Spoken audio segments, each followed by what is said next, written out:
নমস্কার। আজ সরস্বতী পুজো, সবাইকে জানাই সরস্বতী পুজোর অনেক অনেক শুভেচ্ছা। আর সরস্বতী পুজো মানেই সকাল সকাল স্নান করা, সেই মতো আমি সকাল সকাল স্নান করে একটা শাড়ি বের করে নিয়েছি। এখন এই শাড়ি পরে যাব পুজো মণ্ডপে।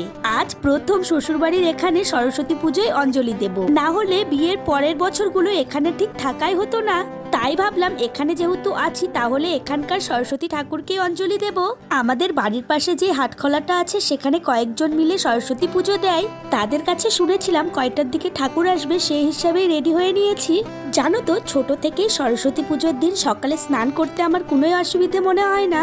আরও যত তাড়াতাড়ি রেডি হয়ে আমি মণ্ডপে যেতে পারবো ততই আমার ভালো। এখন অবশ্য সেই রকম আর কোনো ব্যাপার নেই। আগে তো ওই সকালে স্কুল যেতাম, আর বছরে ওই একটা দিন শাড়ি পরে স্কুলে যাওয়া যায়, তাই তো আরেকটু বেশি আনন্দ লাগতো।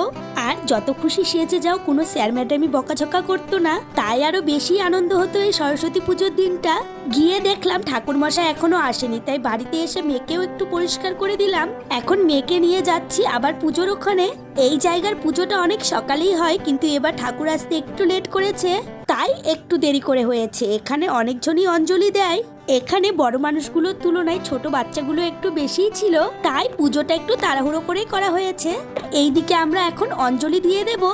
আর এটাই চাইবো বিদ্যার দেবীর কাছ থেকে যে সবাইকে যেন বিদ্যা দান করেন, সবাইকে ভালো রাখেন। আর এইদিকে পুজোর শেষে পেয়ে গিয়েছি প্রসাদ। চলো তাহলে প্রসাদ খেয়ে নি, আজ তাহলে আসি।